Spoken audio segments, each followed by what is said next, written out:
Why nobody could fly in the Middle Ages? A topic that seems almost self-evident at first. Of course, people couldn't fly. There were no planes, no engines, no knowledge of aerodynamics, and no materials that could even begin to make such a dream feasible. That this seemingly obvious statement hides a much deeper and more fascinating story.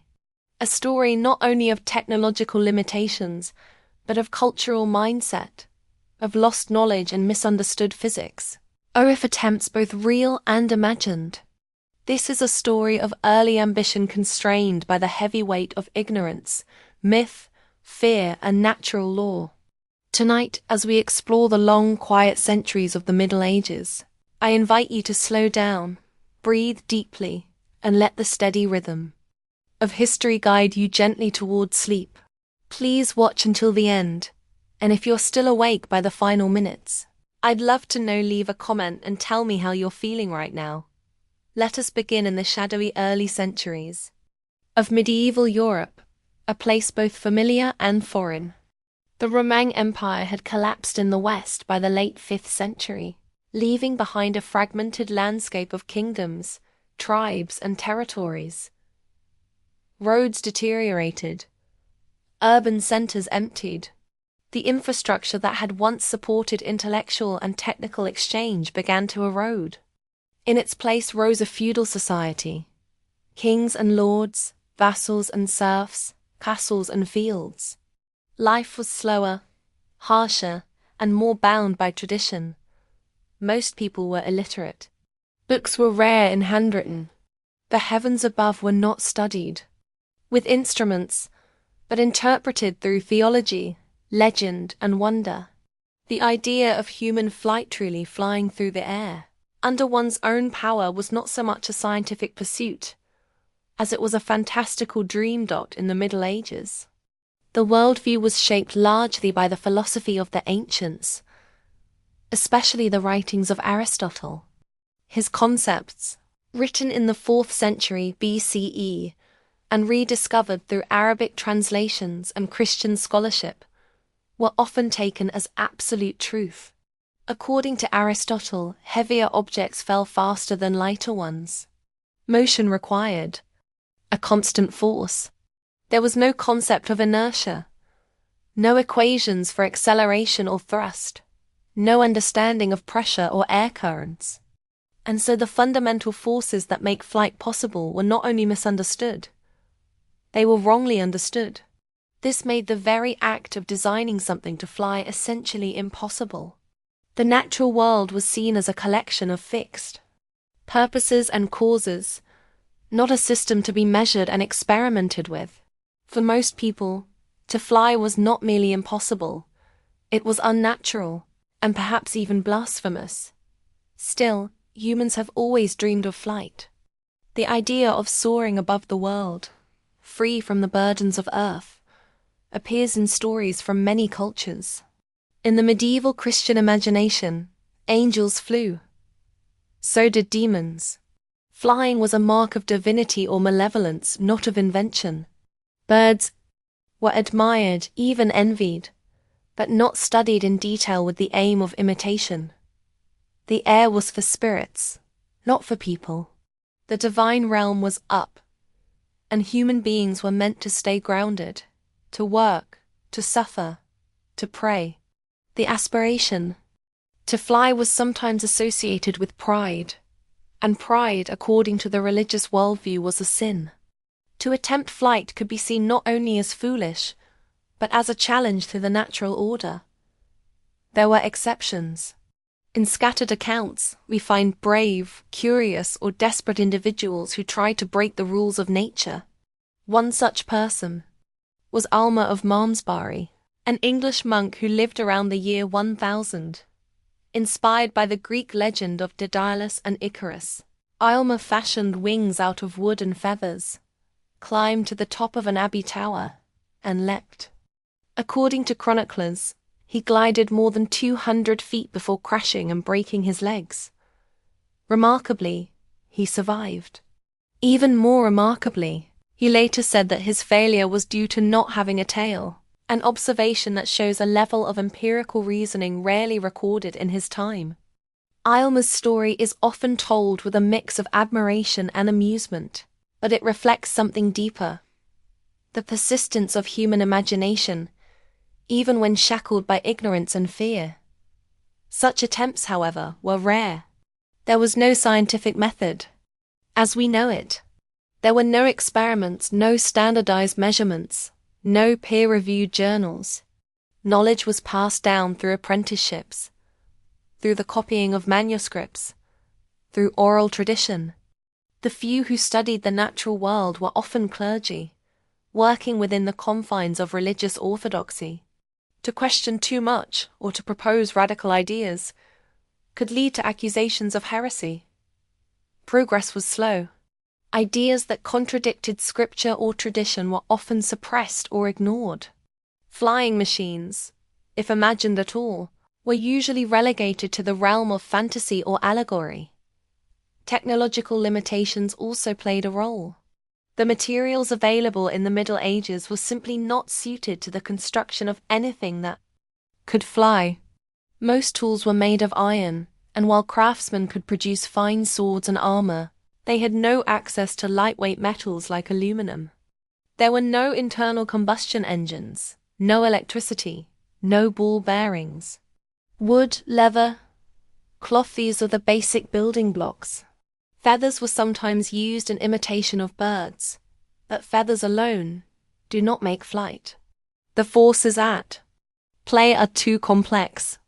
To build something that could lift a human body off the ground, with stability and control, would have required a level of understanding and precision far beyond the reach of medieval engineers. Yet flight was not entirely absent from the medieval imagination. In tales from the Islamic Golden Age, for instance, we hear of inventors and alchemists who sought to defy gravity. Abbas ibn Firnas, a 9th century polymath from Al-Andalus, reportedly built a glider and tested it by leaping from a height. Like Aylmer, he survived but did not succeed. His efforts were inspired more by curiosity than by fantasy, and he may have studied the flight of birds in some detail.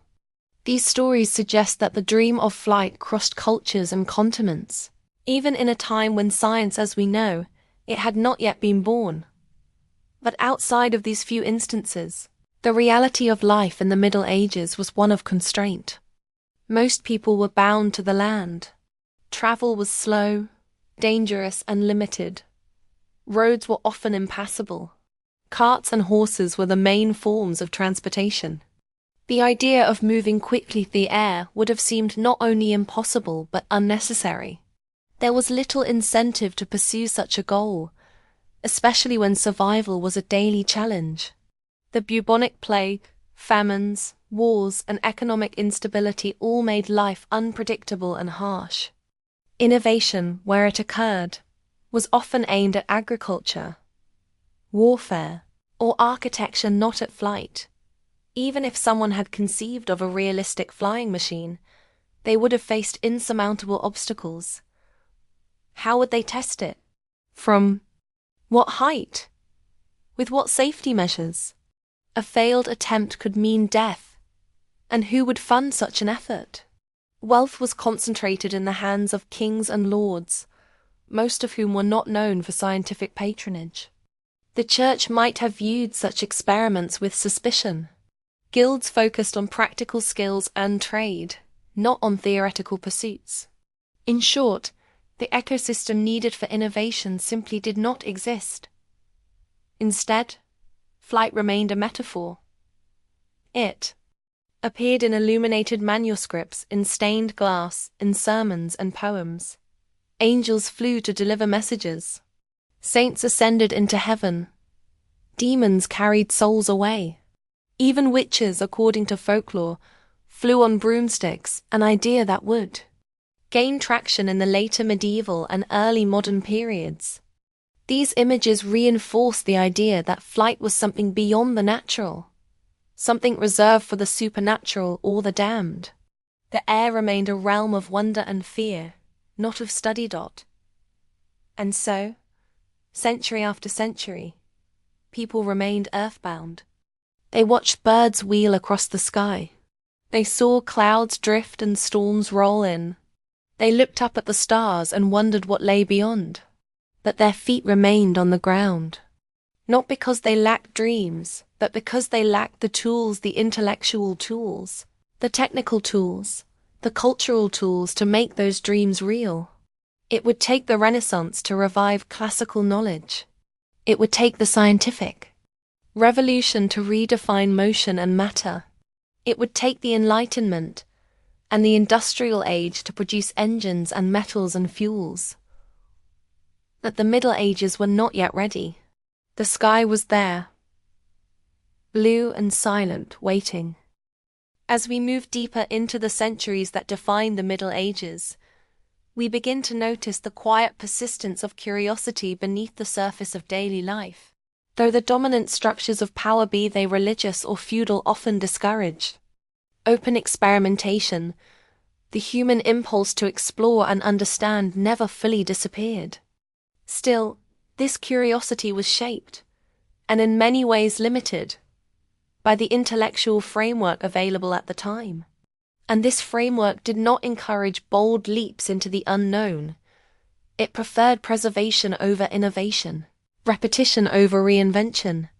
The slow, laborious copying of ancient texts was an act of reverence, not of revision. To question the conclusions of Aristotle, for example, was seen by many as not only presumptuous, but potentially heretical. In such a climate, it is not surprising that flight remained firmly outside the realm of serious inquiry. The very idea of human flight belonged more to the domain of allegory than of possibility. A person might dream of flying in a vision, or describe their soul ascending through the heavens in a poem, but to actually propose building a working machine that could defy gravity, that was something else entirely. And even if someone had been willing to entertain such ideas, they would have found themselves without the mathematical tools required to begin. Algebra was only slowly making its way into Europe from the Islamic world. Geometry was primarily used for surveying land or designing churches, not for calculating airflow or lift. Calculus, which would one day be essential to understanding flight, would not exist for hundreds of years. The environment in which learning took place also shaped the boundaries of what was thought possible. Most education in medieval Europe took place in monasteries or cathedral schools. These institutions emphasized religious instruction and the preservation of classical texts. Students might study Latin, theology, logic, and a basic form of natural philosophy. But hands-on experimentation was rare. There were no laboratories in the modern sense, no workshops dedicated to theoretical inventions, no culture of hypothesis and testing. The idea of science as we now understand it, a systematic method for investigating the natural world, had not yet developed. And so, flying remained the stuff of legend. In one famous example, the 13th century philosopher Roger Bacon speculated that it might one day be possible to build a machine that could fly through the air. He described the concept in vague terms, suggesting that mechanical contraptions could imitate the motion of birds. But he offered no design, no measurements, no evidence of practical work. His words were more an expression of wonder than a blueprint for invention. Still, the fact that such speculation existed at all is a testament to the quiet flickers of imagination that persisted despite the heavy intellectual constraints of the time. Meanwhile, in the Islamic world, learning flourished in ways that Europe could not yet match. Cities like Baghdad, Cairo, and Cordoba were centers of translation, study, and experimentation. Scholars preserved Greek and Roman texts, translated them into Arabic, and expanded upon them. In this context, thinkers like Al-Hazen, Ibn al-Haytham made significant strides in optics and physics. The Islamic Golden Age offered glimpses of a more empirical approach to science, including studies of motion, pressure, and light. These advancements, would later find their way into Europe, particularly through the intellectual exchanges that occurred during the Crusades and the Reconquista. But in the Middle Ages, this knowledge moved slowly, constrained by language barriers, political upheaval, and the sheer difficulty of preserving manuscripts. Even in regions where such texts were accessible, the challenge of interpreting and applying them remained formidable. The conceptual leap from observing a bird to designing a wing that could lift a human body required more than courage or cleverness. It required a fundamental rethinking of how nature works. What causes air to flow over a surface? What conditions allow a wing to generate lift? What materials can provide the necessary strength without excessive weight? These questions would seem obvious today, but in the Middle Ages they were buried beneath layers of misunderstanding and myth. And then, of course, there was the matter of risk. Trying to fly was not just difficult, it was dangerous. A fall from even a modest height could mean broken bones or death. The materials available for building a flying machine were not only inadequate, they were often unpredictable. Wood could splinter, cloth could tear, feathers could detach. There were no precise measuring tools to ensure balance or symmetry. No prototypes, no simulations. A person who leapt into the air with homemade wings was gambling with their life, based on nothing more than guesswork and hope.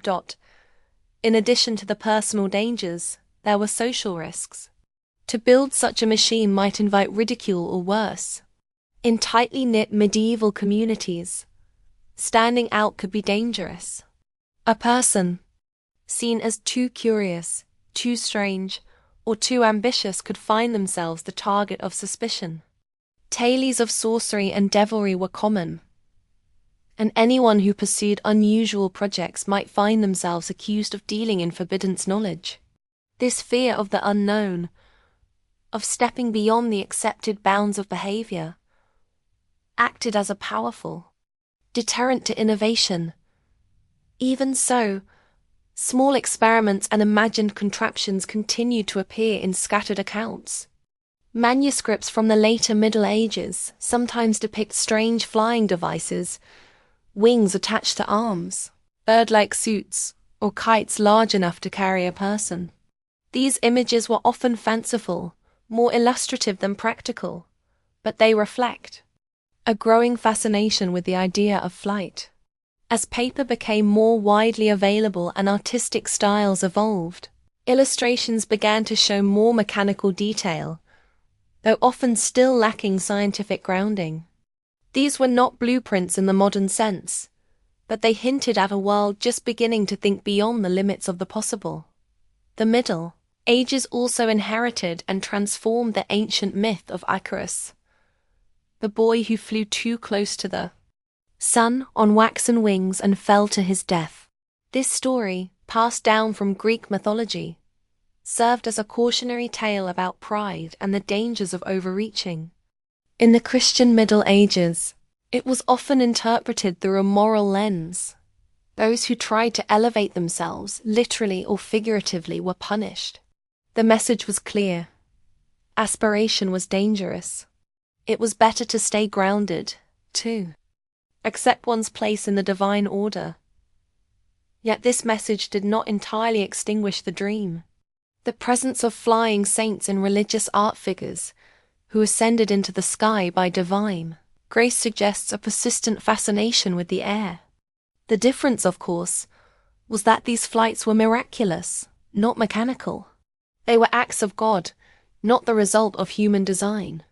Still, the very act of imagining a person in flight, however symbolic, kept the idea alive. As we approach the final centuries of the medieval period, we begin to see the earliest stirrings of a shift. Trade increases. Cities grow. Universities begin to form. The rediscovery of classical texts accelerates. Contact with the wider world through war, trade, and exploration brings new ideas. The printing press looms just over the horizon. Change is coming, though slowly, and not yet enough to lift humanity into the sky. For now, the dream of flight remains just that. A dream. That dreams, as history shows us again and again, are never truly lost. They wait, quietly, for the right moment to awaken. By the time the 13th and 14th centuries arrived, the landscape of medieval Europe had begun to shift, if only slightly. While the core limitations of technology, science, and worldview still held tightly, there were signs, faint but growing, that a new kind of thinking was beginning to take root. Europe was slowly emerging from the intellectual stagnation that followed the fall of Rome, and though the changes were subtle, they marked the beginnings of a transformation that would, centuries later, culminate in flight. But for now, the gap between dream and reality remained vast in the growing cities of medieval Europe, particularly in places like Florence, Paris, and Bologna. The seeds of scholarly inquiry began to sprout. Universities were forming, with structured curricula focused on the liberal arts and the study of classical texts. Students learned grammar, rhetoric, and logic, the trivium, as well as arithmetic, geometry, music, and astronomy, the quadrivium. These disciplines were based largely on ancient knowledge, particularly that of Aristotle and Ptolemy, as interpreted through Latin translations and Christian doctrine. It was a world where logic was revered, but experimentation was still rare. Knowledge was something to be memorized and interpreted, not tested and questioned. But even within this rigid structure, some minds began to wonder quietly and cautiously about the nature of the physical world. One of the central obstacles to understanding flight in the Middle Ages was the lack of clarity about the nature of air. Air, after all, is invisible. Its movements, pressures, and currents are not easily observed. People could feel wind on their faces, see it bend trees or scatter leaves, but they had no instruments to measure its speed, no way to analyze its structure. The barometer would not be invented until the 17th century. The anemometer, the tool used to measure wind speed, would also come much later. In the medieval world, wind was often seen as a spiritual force, part of God's will or the breath of the world itself. It was not a scientific phenomenon, but a mystical one. And if air could not be understood, then neither could flight. This lack of understanding extended to pressure and vacuum. Medieval thinkers believed that nature abhorred a vacuum, a belief passed down from Aristotle. The idea that air has weight, that it can exert pressure, that it flows over surfaces in predictable patterns. These concepts were unknown. As a result, the possibility of lift, the essential force that allows wings to rise, could not be imagined in the way we understand it now.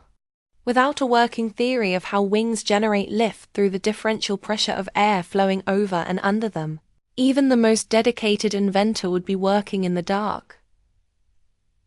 The flight of birds continued to fascinate medieval observers. People marveled at the way a hawk could soar without flapping its wings, how swallows darted through the air with precision, or how geese flew in formation across the sky during their migrations. Yet these observations, while rich with wonder, were not connected to any systematic attempt to analyze or imitate bird flight. The physiology of birds, their hollow bones, powerful muscles, and aerodynamic shapes remained unknown. Anatomy was a controversial subject, and human dissection was discouraged or banned in many regions.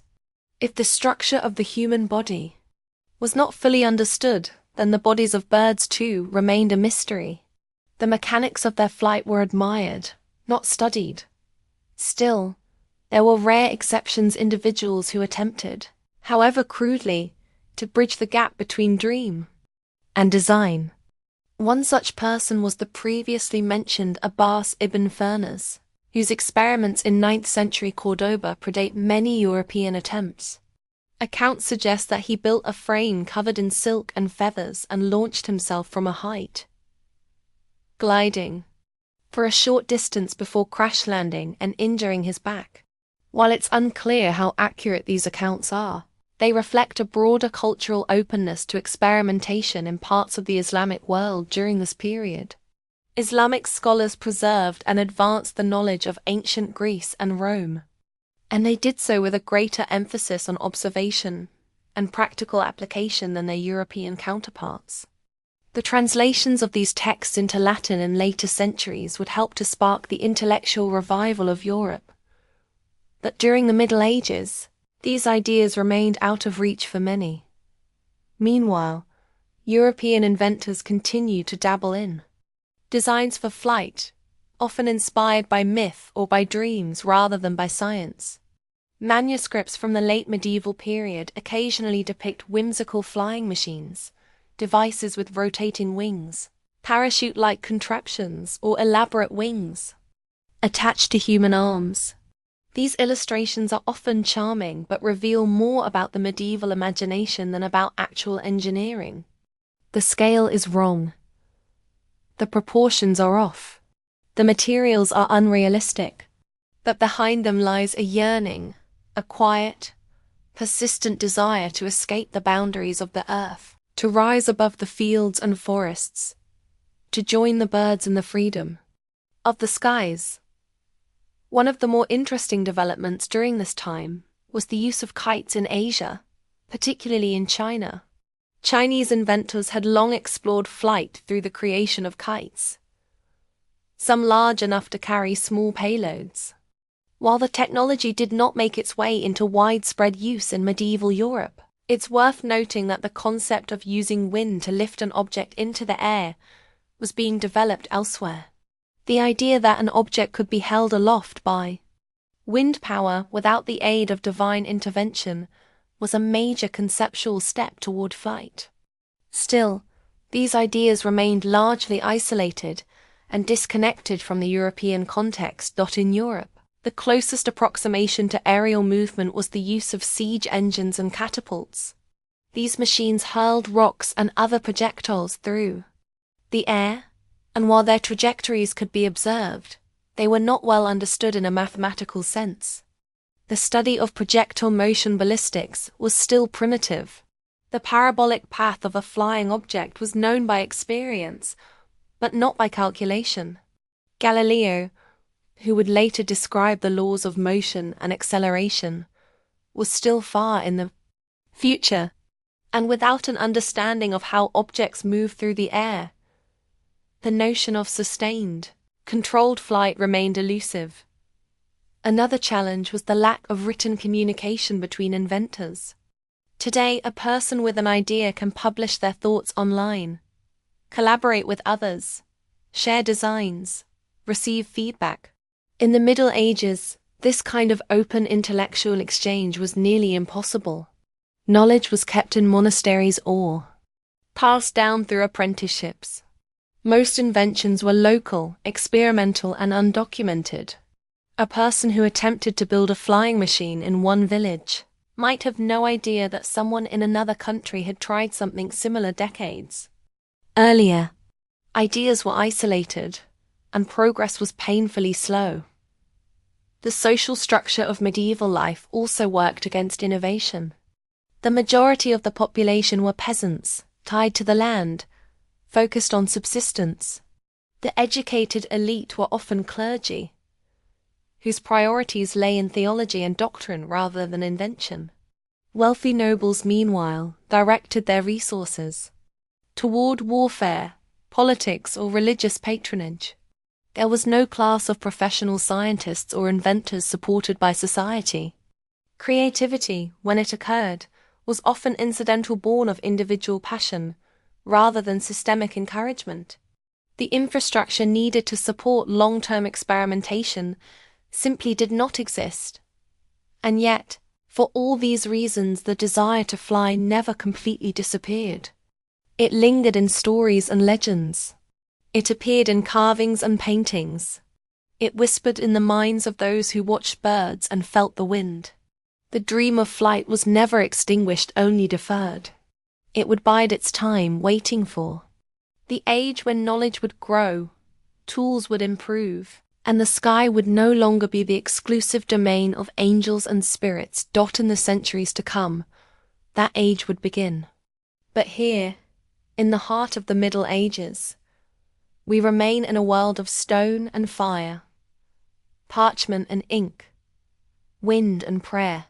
A world where people looked up and dreamed, even when they did not yet know how to make those dreams take flight. The Middle Ages continued to unfold with slow and steady rhythm, century after century, shaped by tradition, faith, necessity, and repetition.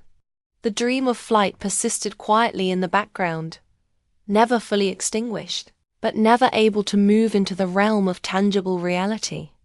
Most people, if they thought of flying at all, likely did so in symbolic or spiritual terms. The air remained a mystery, the skies a vast, unreachable expanse. Earthly concerns took priority: food, weather, health, feudal obligations, and survival. These were not the conditions in which scientific breakthroughs tended to flourish. But even in this world of narrow fields and quiet monasteries, tiny changes were stirring. They would take time to matter, but their influence would eventually shape the future of flight. One of the more subtle, but important developments during the later Middle Ages was the slow reintroduction of ancient Greek and Roman texts into the intellectual life of Europe.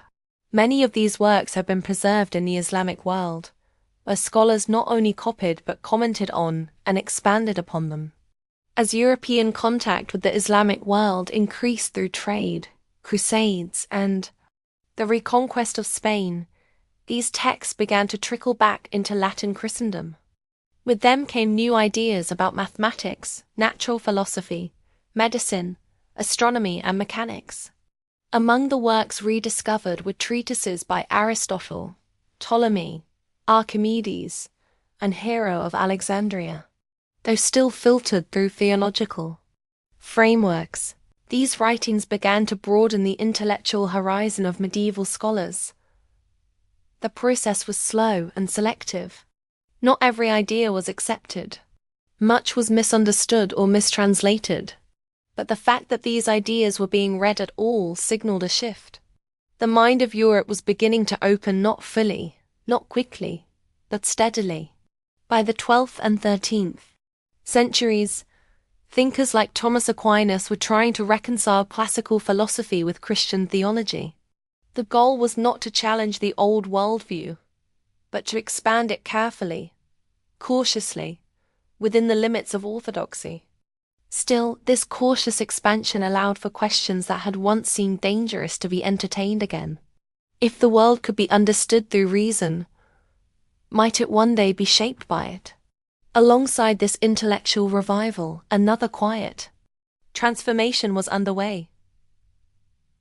The gradual improvement of materials and craftsmanship. The later Middle Ages saw advances in metallurgy, architecture, and mechanical design. Cathedrals rose higher than ever before, with flying buttresses and pointed arches that defied previous limits of stone construction. Watermills and windmills became more widespread and sophisticated. Clocks, too, became increasingly complex, with intricate gears and escapements that hinted at a growing understanding of motion and timing. These were not yet the tools of flight, but they were steps toward the kind of mechanical thinking that flight would eventually require. One area where mechanical ingenuity was particularly notable was in the design of automata, self-moving machines created to impress, entertain, or inspire awe. In courts and cathedrals, artisans built elaborate devices: mechanical birds that flapped their wings, angels that moved their arms, figures that rang bells at set times. While these machines were symbolic and artistic, they demonstrated an evolving skill in combining movement with design. The creators of these devices, clockmakers, engineers, and artists, were developing the kinds of practical knowledge that would one day be essential for building machines capable of flight. They did not yet have the theory, but they were learning precision. At the same time, maps were becoming more detailed. Navigation was improving. Sailors were venturing farther. The magnetic compass, which likely originated in China, made its way into European use during the late medieval period. This allowed for more reliable sea travel and encouraged the belief that the world was a place to be explored and understood. While this may seem unrelated to flight, it reflected a broader change in mindset. Movement beyond borders, across oceans, eventually through the air, was becoming thinkable in new ways. People were beginning to imagine what lay beyond their immediate surroundings, and this imagination would, in time, stretch upward. Art and literature, too, began to reflect a more vivid and expansive vision of the world. In the Divine Comedy, written by Dante Alighieri in the early 14th century, we find vivid depictions of ascent through the heavens. Though allegorical, these descriptions show a fascination with height, perspective, and the structure of the cosmos. Painters experimented with depth and proportion, seeking to render the world more accurately. The idea of perspective itself, understanding space and distance, was beginning to transform how people visualized their environment. These shifts in visual and conceptual understanding would later support the design of machines, meant to move through space in unprecedented ways. For all these changes, the dream of flight remained out of reach.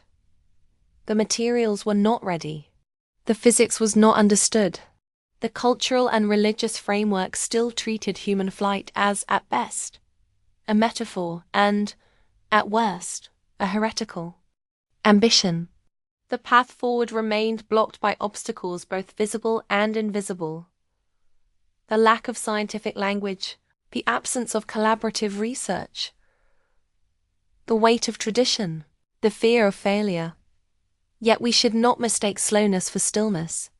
Progress was occurring, even if it was not yet directed toward flight. The growth of cities brought more people together in shared spaces of learning and exchange.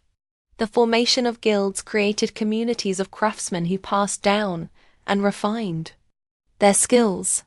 The expansion of trade routes brought new materials, paper, silk, spices, metals from distant lands.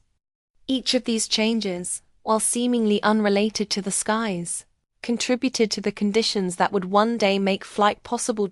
In this sense, the Middle Ages were not a time of darkness, but of dim light that flickered, and sometimes faded, but never fully went out. The people of this era did not lack imagination. They dreamed in stained glass and stone, in chants and stories.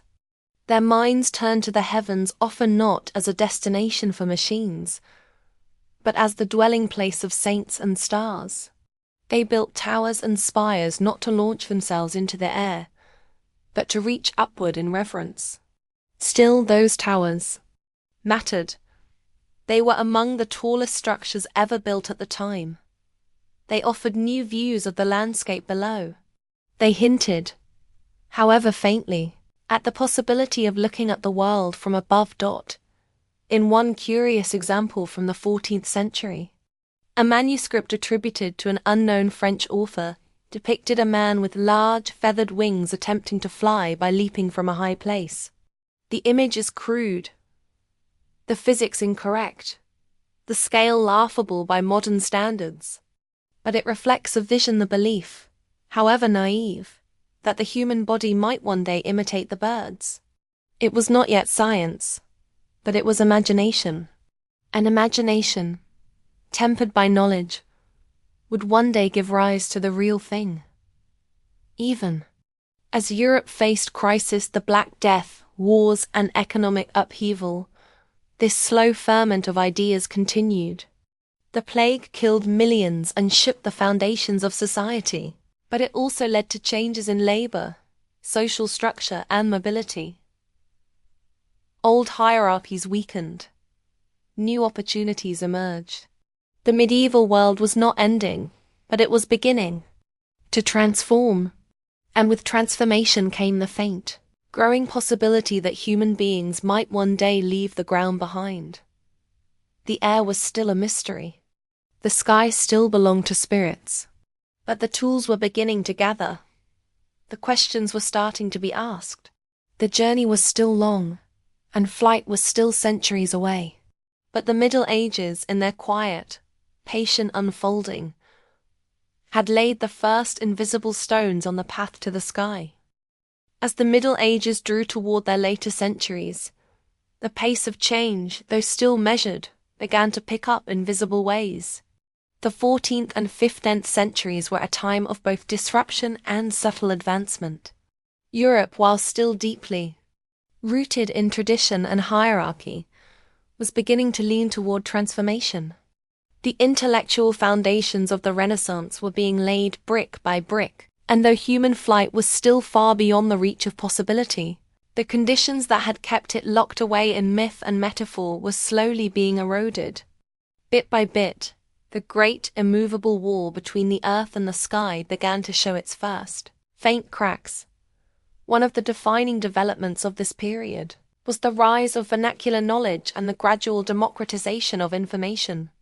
Until this time, most scholarly work had been conducted in Latin, accessible only to the educated elite, typically clergy or university-trained individuals. But as the use of local languages in literature, philosophy, and technical writing began to grow, so too did the number of people able to participate in the exchange of ideas. A farmer might not suddenly build a flying machine, but a craftsman in Florence or a merchant in Venice might begin to read and think in ways that expanded the collective understanding of the natural world. The invention of the printing press by Johannes Gutenberg around 1440 would mark a turning point, though its full impact would not be felt until the centuries to follow. In the medieval world before print, every book was copied by hand, often by monks, and the process was slow, expensive, and prone to error. A single book might take months or even years to complete. The press changed this. Knowledge could be copied, distributed, debated, and refined at a scale never before imagined. And while no books on aerodynamics were printed just yet, the ability to share observations and hypotheses would eventually give rise to the kind of collaborative science that flight demands. In these final centuries of the Middle Ages, Europe began to produce thinkers who straddled the line between medieval tradition and modern inquiry. One such figure was Roger Bacon, an English philosopher and Franciscan friar of the 13th century.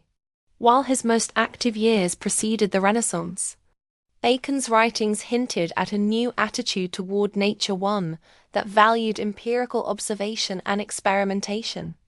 In his writings, he speculated about machines that could move through the air, powered by mechanisms rather than magic. He imagined ships without oarsmen and carts that could move without beasts. Though he never built a flying device, his mind was reaching toward a new model of knowledge.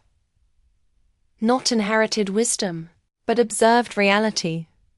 These glimmers of curiosity remained exceptions rather than norms. The majority of medieval thinkers still worked within theological frameworks, often seeking to reconcile new ideas with scripture rather than overturn traditional views. But the walls were thinning. The rediscovery and translation of ancient Greek texts, especially those by Archimedes and Ptolemy, began to provide more rigorous tools for understanding motion and geometry. The influence of Islamic science, translated through Spain and Sicily, also left its mark. Concepts like algebra, trigonometry, and optics were finding their way into European thought, creating the foundation for future discoveries. Still, the dream of human flight remained mostly untouched.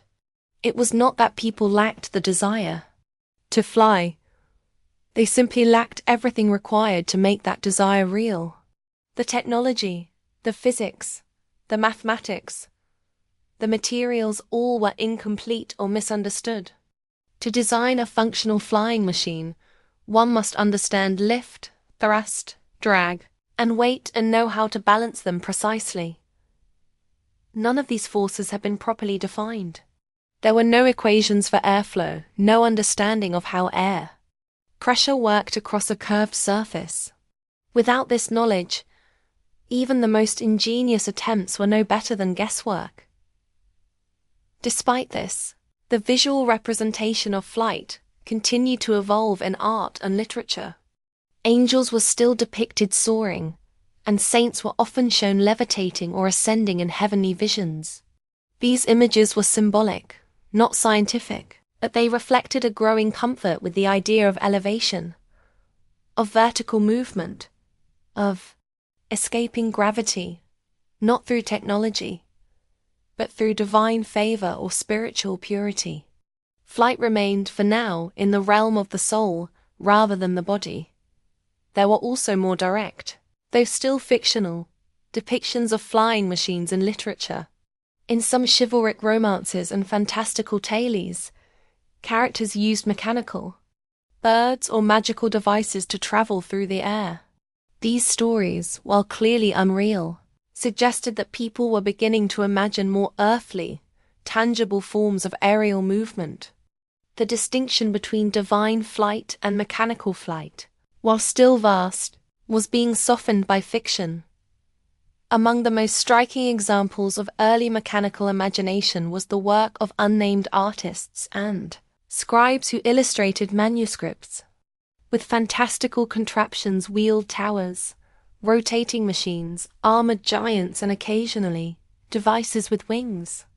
These illustrations were not always meant to be taken seriously, but they showed a developing fascination with what machines could do. It was not yet engineering, but it was the prelude to it. As the 15th century progressed, so too did human mobility. Ships became faster and more reliable. Navigation techniques improved. Explorers like Marco Polo had already opened European imaginations to the vastness of Asia, and new expeditions were being planned across the seas. Though sea travel and air travel may seem unrelated, they both require a similar shift in mindset, the willingness to believe that the world is knowable, and that the human body can move through unfamiliar spaces with the help of human-made tools. Material science, too, was on the cusp of transformation. Blacksmiths and craftsmen were experimenting with better alloys, new tools, and more refined techniques. The late medieval period saw increased access to materials such as silk and fine leathers, which, while still rare and expensive, would one day prove useful in the construction of lighter and more aerodynamic materials. Techniques for shaping wood, bending metal, and constructing frameworks were all improving in subtle ways. These skills were not yet applied to the air, but they were becoming more transferable. Still, every attempt at flight remained a leap of faith. From towers and cliffs, with wings made of wood and feathers, brave souls sometimes launched themselves skyward, hoping to glide, to float, or at least to fall gracefully. The results were often painful. Bones were broken. Experiments were rarely repeated. There were no formal records kept of these attempts. Most were probably forgotten or shared only as local tales. But each one represented the same core idea that perhaps, with the right design and enough courage, the sky could be reached. And perhaps, too, there was something else holding flight back. The weight of expectation. The idea that flying required imitation of birds had dominated every serious attempt for centuries. Inventors believed that to fly, one had to flap wings. They built harnesses and arm attachments, often failing. To consider that human anatomy could not possibly support such movement. Our muscles are not built for it. Our bones are too dense. The flapping motion of wings is not just large, it is perfectly synchronized and fine-tuned by evolution. It would take a different insight, and a different approach entirely, to break free of this misconception. But in the Middle Ages, such a rethinking had not yet occurred. Instead, what persisted was the will to dream. Even in a world of famine, plague, war, and religious rigidity, people looked upward. They watched the birds, the clouds, the movement of stars across the night sky. They imagined. They wondered. They wrote stories. They carved angels into stone. They painted wings on ceilings. And in doing so, they kept the ancient desire alive.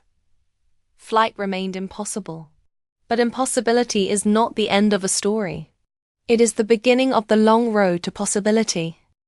As the medieval world inched toward its conclusion, it carried with it the quiet momentum of centuries. Ideas, once frozen in place, had begun to thaw. The ancient past was returning through recovered texts and rediscovered methods, and with it came the slow reawakening of curiosity. Yet even as new thoughts flickered to life in the minds of scholars and artisans, the sky remained just as unreachable as it had always been. The heavens were still a realm of mystery, far removed from the realm of the practical. But now, there were stirrings not just of imagination, but of intention. The late 15th century brought with it an extraordinary figure who would stand at the edge of two worlds, the world of medieval tradition and the world of emerging science. That figure was Leonardo da Vinci. Born in 1452, Leonardo's life and work straddled the boundary between the Middle Ages and the Renaissance.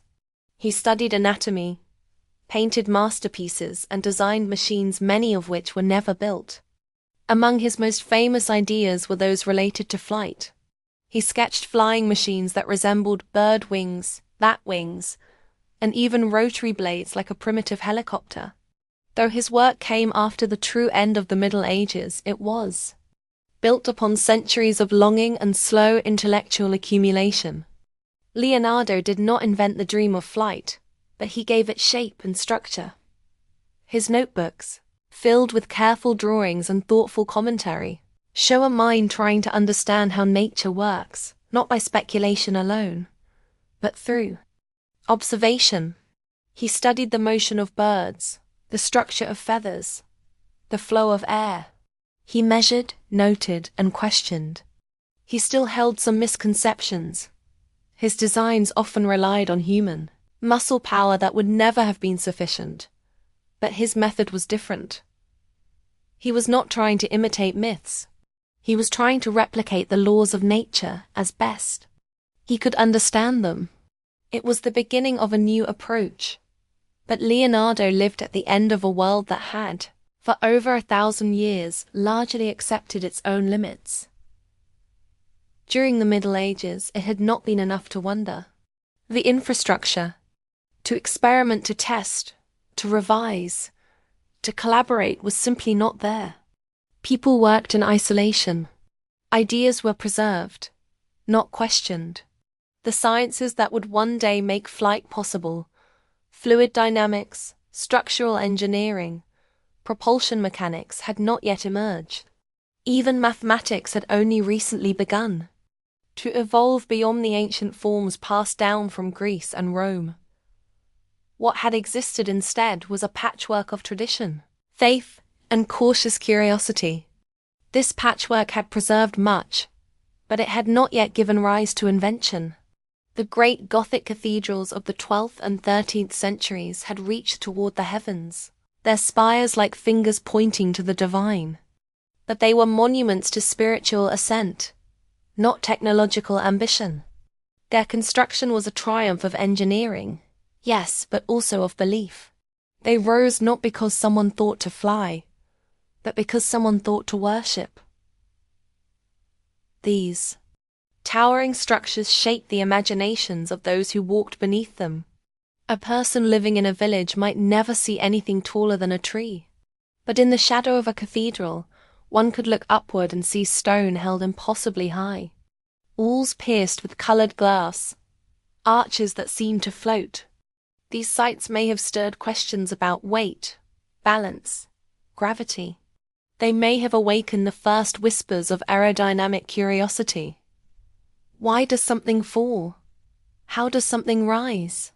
But asking such questions did not mean one had the means to answer them. To go from a question to an experiment requires more than interest. It requires instruments, consistent methods, shared language, and time. A carpenter building a cathedral roof might notice how the wind pulls on a cloth. A monk in a tower might feel the pressure of the wind on a page.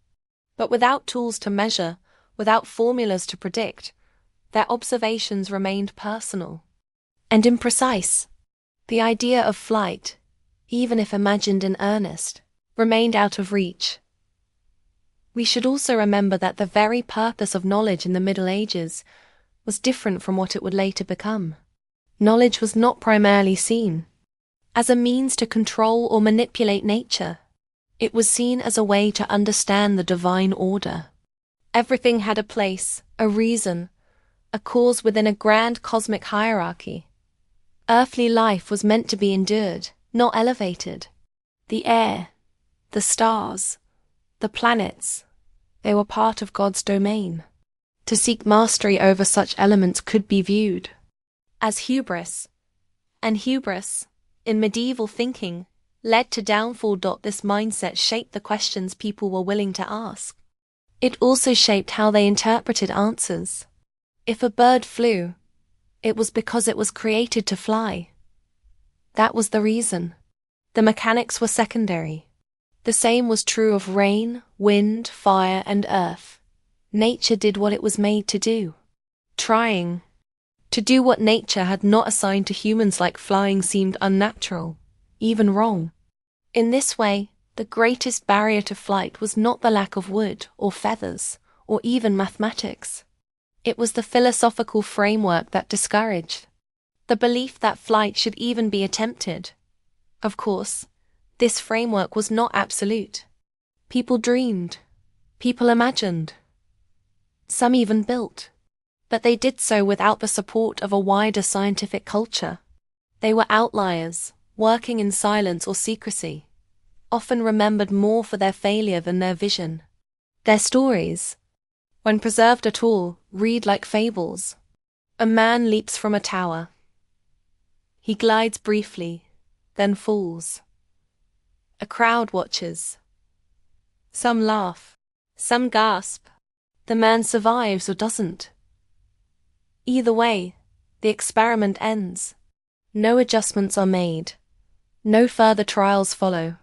The knowledge gained is anecdotal, not cumulative, and so the centuries passed with the dream intact but untouched. The air continued to belong to birds, to angels, to the wind. The human body remained grounded, earthbound, tethered to soil and stone. The medieval world accepted this as fact. Gravity was not yet a law, it was a condition, unquestioned, unmeasured. Nothing pulled you down. Down was simply where you went when you fell. Yet, in those same centuries, the conditions were changing. Slowly, steadily, the tools of a new age were being forged. Printing, compass navigation, precision in gears and levers, systematic study of motion and weight, the questioning of Aristotle, the building of machines for war and work, the division of labor, the rise of urban centers with time and space for experimentation, the stirrings of skepticism, of empirical doubt. Each of these developments chipped away at the long-standing impossibility of flight. The dream had never died. It had only slept tucked within the folds of illuminated manuscripts, hidden between the lines of fables, whispered through tales of saints and monks and madmen. The dream was patient, and by the end of the Middle Ages, it was beginning to wake.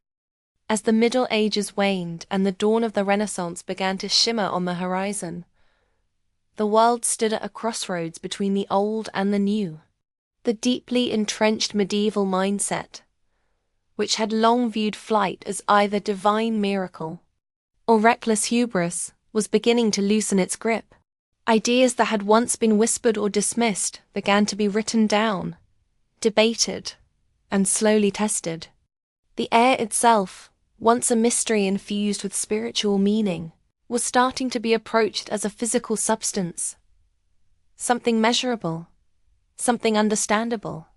This shift was subtle but profound, setting the stage for the centuries of discovery to come.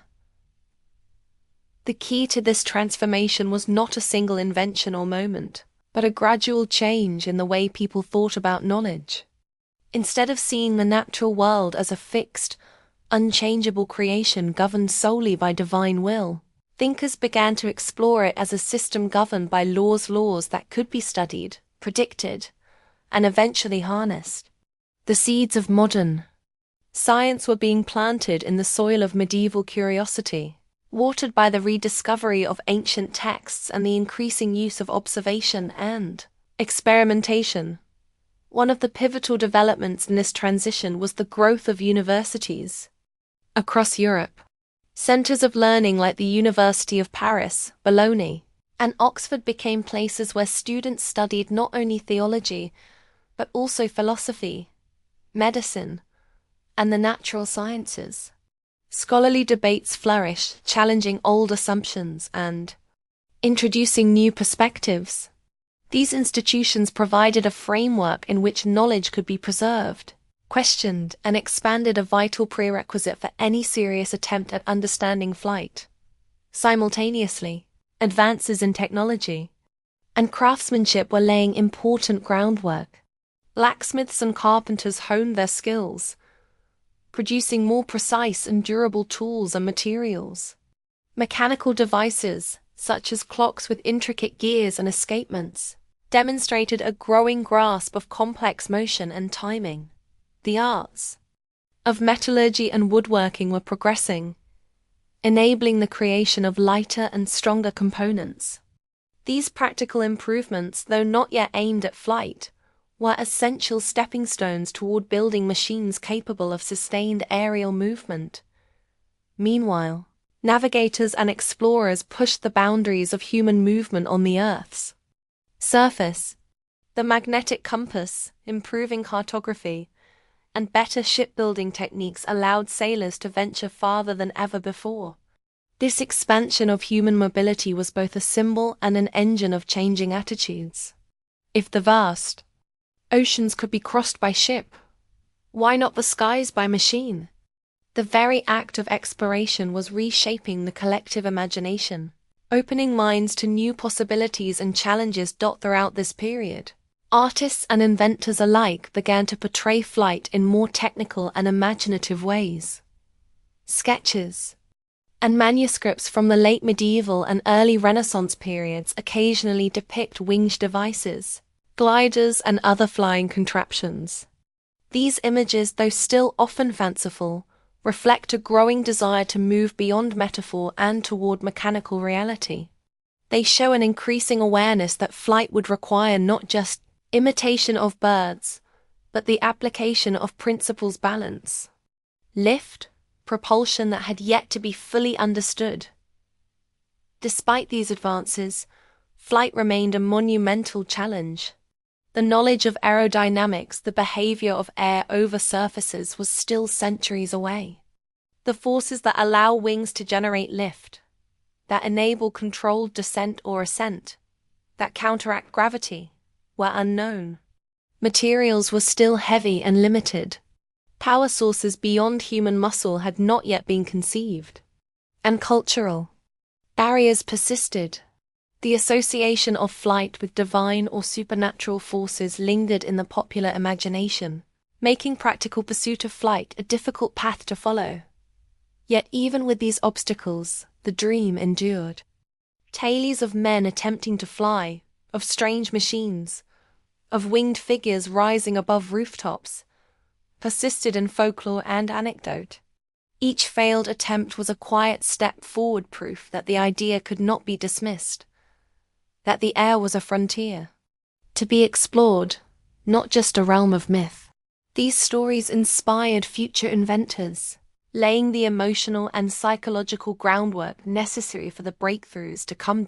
In this way, the impossibility of flight in the Middle Ages was not simply a matter of lacking technology or knowledge. It was a complex weave of social, cultural, intellectual, and practical factors that shaped what people thought possible. The weight of tradition and authority was heavy. The absence of scientific methods and instruments was profound. The physical realities of materials and human anatomy were limiting. And yet within this web, the spark of flight of human aspiration and ingenuity was beginning to glow. As the 15th century closed, the stage was set for a new era. An era in which curiosity would transform into inquiry, imagination into engineering, and myth into machine. The Middle Ages had guarded the dream of flight, if only in shadows and stories, waiting for the moment when human understanding would finally catch up with human desire.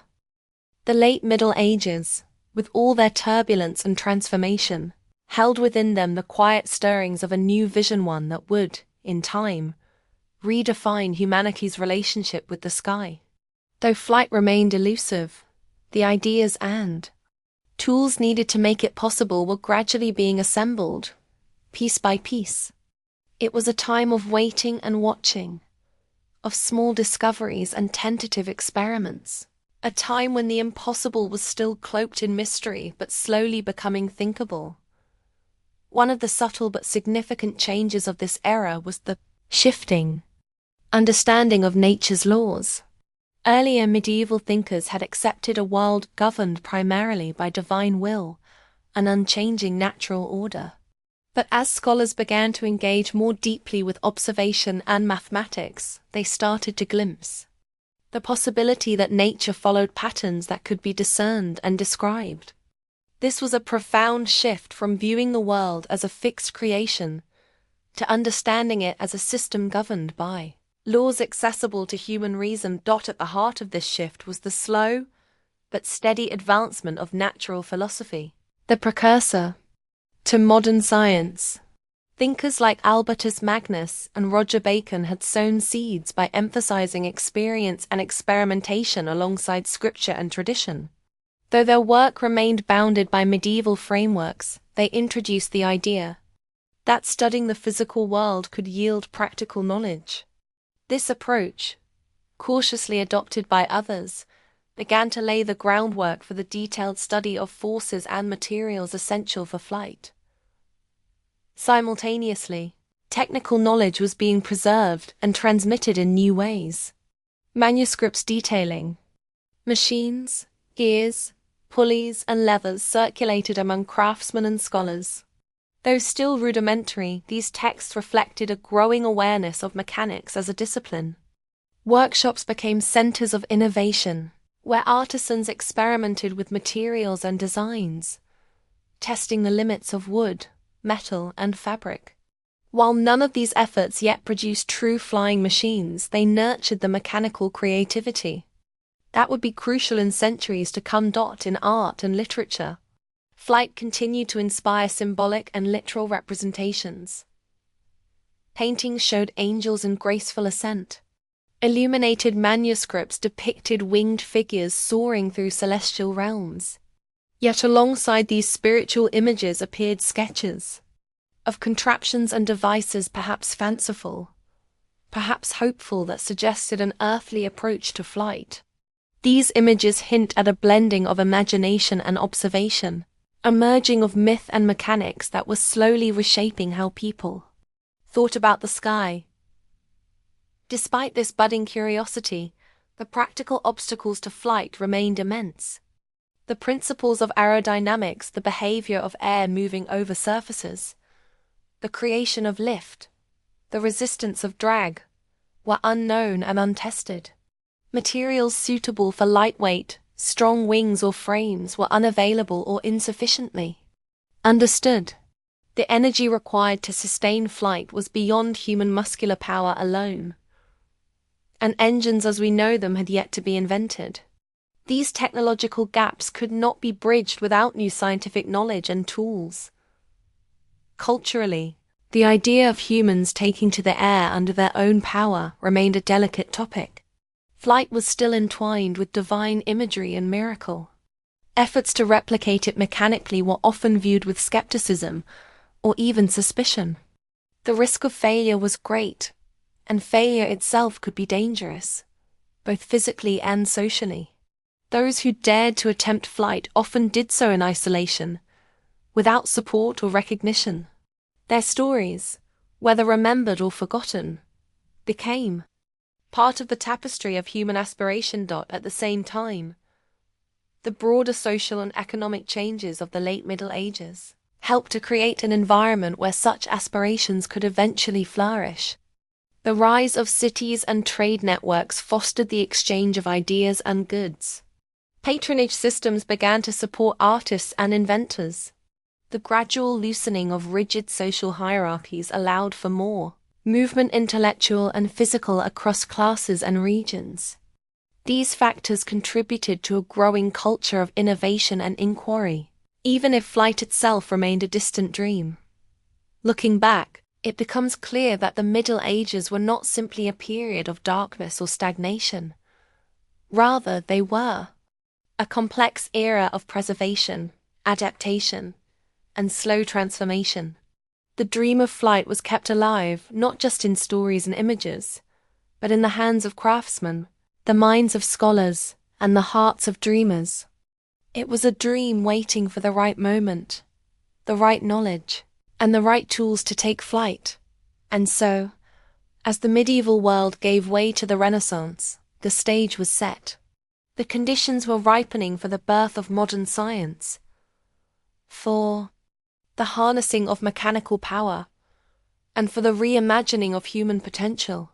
Flight was no longer a realm solely of angels and myths, but was becoming a subject for study, design, and eventually, achievement. The impossibility of flight in the Middle Ages was not just a failure of invention, but a reflection of a world still finding its way, a world where the sky was both a mystery and a challenge. The centuries of patient dreaming and cautious exploration had prepared the ground. What remained was the leap into the unknown, a leap that would change the course of history forever. As the horizon of the Middle Ages receded, the world was on the cusp of transformation. The centuries-long dream of flight, long constrained by cultural beliefs, limited knowledge, and technological barriers, was edging closer to reality, not through sudden revelation but through patient accumulation of ideas and discoveries. The air remained invisible, the forces of lift and drag still unmeasured, but human minds were beginning to unravel the secrets of nature. Piece by piece, the understanding of motion, both earthly and celestial, was evolving. Medieval scholars had inherited a universe governed by spheres and divine order, but growing contact with classical texts, combined with observations of the natural world, was gradually reshaping that worldview. Mathematics, once confined to abstract philosophy, was becoming a tool to describe and predict real phenomena. Geometry offered ways to understand shapes and angles, vital for any machine seeking to conquer the sky. Alongside intellectual advances, practical experimentation increased. Artisans and inventors tinkered with mechanical devices, gears, pulleys, levers, developing an ever more sophisticated grasp of how forces could be transferred and controlled. Clockmakers perfected intricate mechanisms, water mills harnessed flowing streams, and catapults demonstrated principles of projectile motion. These devices, while earthbound, were part of the foundation for later aerial innovations. Flight itself remained a challenge beyond reach. The human body, as powerful as it was, lacked the strength and structure for sustained flapping flight. This reality clashed with centuries of attempts to mimic birds directly, leading to repeated failures. It was only later that inventors would realize the potential of fixed wings and engines, concepts not yet conceived in medieval times. The materials available, wood, leather, cloth, and heavy or fragile, ill-suited for the delicate balance of forces required. The cultural and religious context also shaped the approach to flight. The skies were sacred, inhabited by angels and spirits. To ascend unaided was to challenge divine order, a notion fraught with theological implications. This created a climate where many might admire the dream, but hesitate to pursue it boldly. Yet stories of human flight attempts, whether factual or legendary, persisted, keeping the hope alive in popular imagination. Meanwhile, advances in related fields indirectly paved the way. Navigation techniques improved, enabling long sea voyages. The compass allowed explorers to chart unknown waters, expanding the horizons of what was possible. The printing press, invented around 1440, began to disseminate knowledge more widely and rapidly than ever before. Though none of these directly created flying machines, they fostered a culture increasingly open to discovery and innovation. Artists and thinkers began to depict flight not only as divine grace but as mechanical possibility. Sketches of winged devices, gliders, and even early ideas resembling helicopters appear in manuscripts and notes, often blending fantasy with observation. These images reveal a shift from purely symbolic interpretations toward practical inquiry, however tentative. Cumulative effect of these developments was a subtle but profound change in humanity's relationship with the sky. From a realm of mystery and divinity, the air began to appear as a frontier to explore and understand. This shift would take centuries to mature, but was essential for the eventual achievement of powered flight. In this way, the Middle Ages stand as a bridge between ancient mythology and modern science. A time when the dream of flying, though seemingly impossible, was nurtured in the quiet spaces of monasteries, workshops, and imagination. The impossibility was not merely technical but deeply woven into the fabric of medieval life. Yet the persistent human desire to rise above the earth endured, setting the stage for the breakthroughs that awaited in the Renaissance and beyond. By the dawn of the 16th century, the stage was almost set for a profound shift in human understanding and capability. The Middle Ages, with their long centuries of tradition, faith, and slow discovery, had preserved the dream of flight in a delicate balance between myth and inquiry. Though true flight remained impossible, the elements that would eventually make it achievable were assembling, often in separate fields and disciplines. The challenge was no longer merely the act of dreaming, but the act of understanding, of unraveling the complex interplay of forces that govern motion through air. During this period, the scientific method as we know it was still in its infancy. But the seeds had been planted. Observation began to take precedence over pure speculation. Empirical evidence started to weigh more heavily in the minds of natural philosophers. Tools for measurement and analysis became more refined. Instruments such as the quadrant, astrolabe, and later the telescope allowed people to explore not only the heavens, but also the earth with greater precision. These innovations paved the way for a new era of experimentation and discovery. At the same time, artisans and inventors were developing increasingly sophisticated machines. Clockwork mechanisms grew more intricate, demonstrating principles of gear ratios and energy transfer. The study of hydraulics and pneumatics provided insights into fluid movement, though the connection to air as a medium for flight was not yet fully realized. Workshops throughout Europe buzzed with activity, as craftsmen refined their skills and passed knowledge from master to apprentice. This environment, though not directly focused on flight, was cultivating the technical expertise that would be indispensable culturally. The Renaissance was beginning to encourage a spirit of inquiry and a celebration of human potential. The emphasis shifted gradually from purely religious explanations toward a balanced appreciation of nature and human creativity. Artists and thinkers like Leonardo da Vinci embodied this transformation, blending artistic mastery with scientific curiosity. Leonardo's detailed sketches of flying machines, gliders, and ornithopters revealed a mind striving to bridge imagination with mechanics, even if the technology of his time could not bring these designs to life. Despite these advances, the practical reality of flight remained elusive. The principles of lift and thrust were still poorly understood, and the materials required to build light, strong structures were limited. Energy sources were insufficient for sustained powered flight. An aerodynamic theory was yet to be developed. Moreover, the societal acceptance of flight as a feasible endeavor was still tentative. Many viewed attempts at human flight with skepticism, or saw them as the domain of dreamers and eccentrics. Nevertheless, incremental progress continued. The habit of recording observations, sharing ideas, and questioning established beliefs created an intellectual momentum that would carry forward. The printing press played a crucial role, disseminating knowledge more widely and fostering dialogue among scholars and inventors across Europe.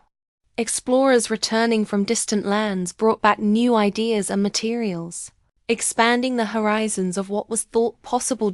In this complex interplay of culture, knowledge, and technology, the Middle Ages functioned as both a preservation of ancient wisdom and a crucible for new thought.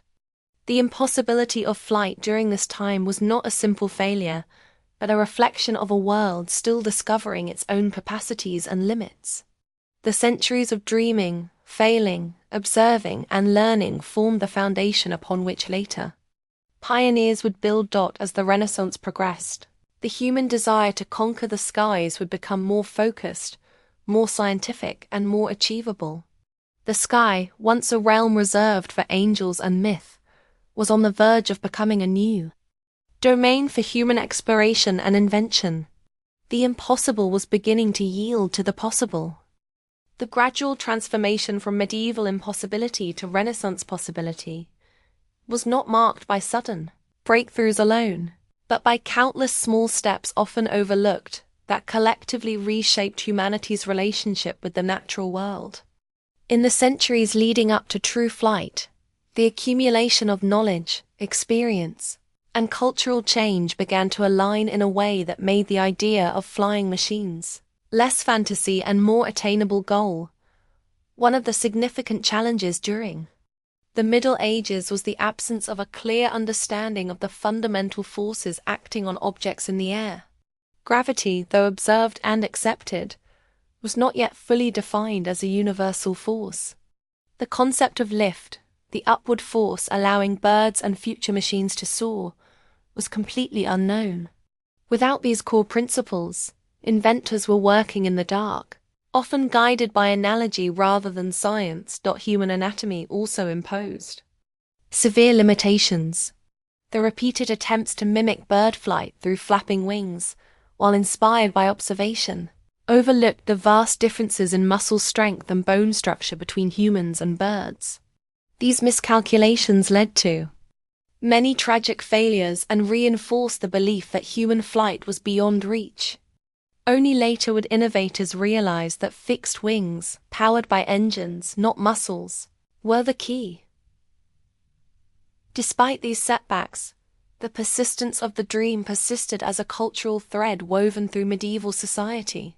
Stories of flight, from the myth of Icarus to local legends of winged men, kept the idea alive. Monasteries preserved manuscripts containing early scientific and mechanical knowledge, even if its practical application to flight was limited. Art and literature reflected a fascination with ascent and the heavens, expressing both spiritual and secular aspirations. The intellectual climate began to change as well. The rise of universities and the spread of literacy expanded the audience. For scientific ideas, scholars debated and refined theories about motion, mechanics, and the properties of air. They began to challenge Aristotelian doctrines that had dominated medieval thought, slowly laying the groundwork for modern physics. Technological innovation also gathered momentum. Improvements in metallurgy and woodworking provided lighter and stronger materials. Mechanical devices became more sophisticated, and experimentation with gliding and parachuting devices, though still rudimentary, hinted at the possibilities of controlled flight. These experiments, often risky and isolated, contributed valuable practical knowledge.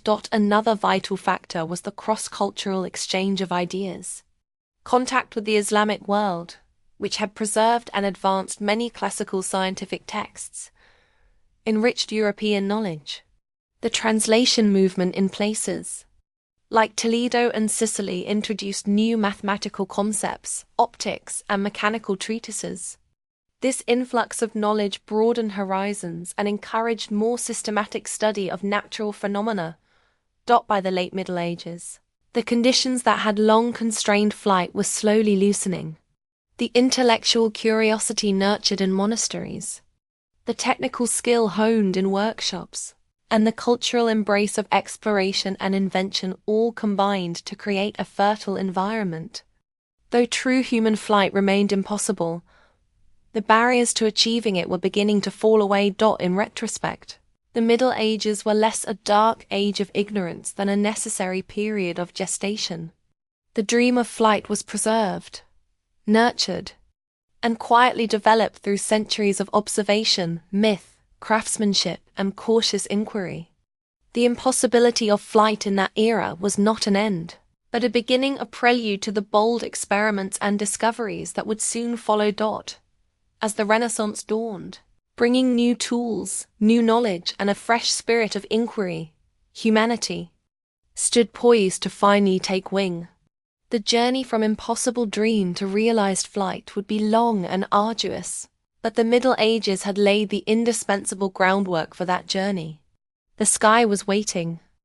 As the Renaissance blossomed, the intellectual landscape transformed, creating fertile ground for new ideas and innovations.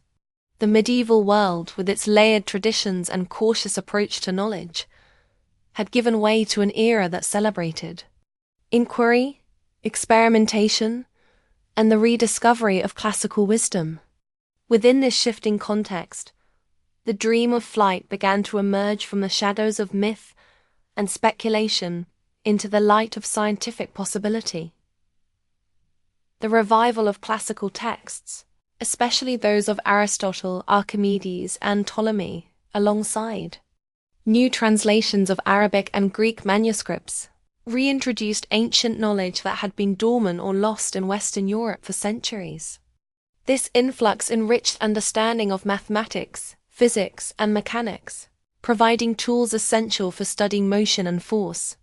The increasing emphasis on observation and empirical evidence challenged the long-held reliance on authority and tradition. Inventors and thinkers began to approach the problem of flight with renewed vigor. Leonardo da Vinci stands out as a towering figure in this period.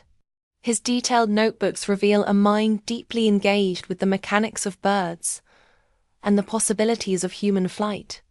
Leonardo's studies of anatomy, airflow, and mechanical design demonstrate a systematic effort to understand how to overcome gravity's pull.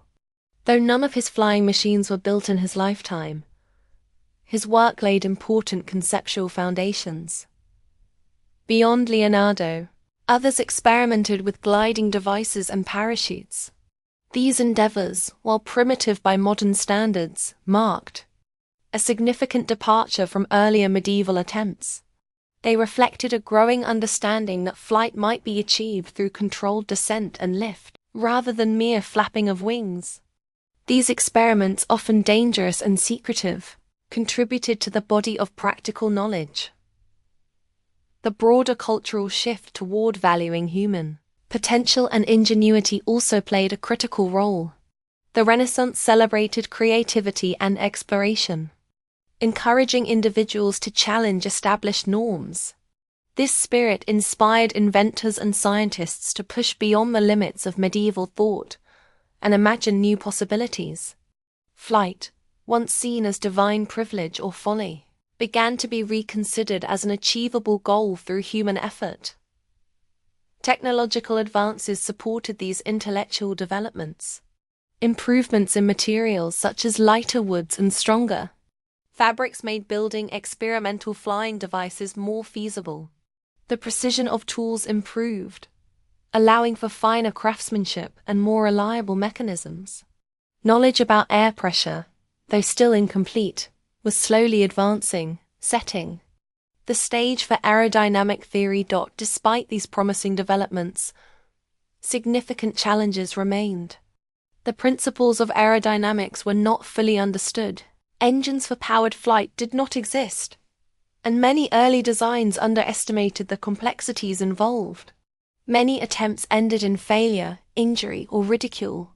Nevertheless, these setbacks did not deter persistent dreamers and experimenters.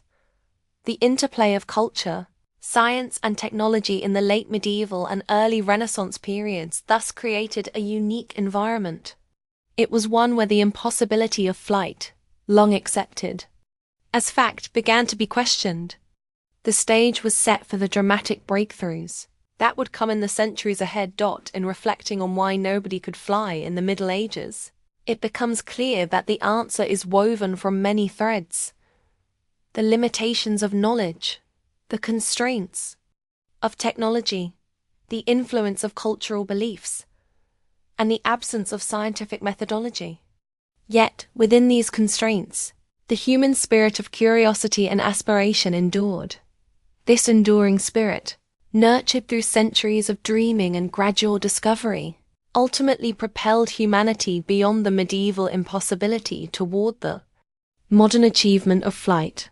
The Middle Ages, far from being a period of mere stagnation, were a necessary chapter in the long story of human progress, a story that reaches upward, toward the sky.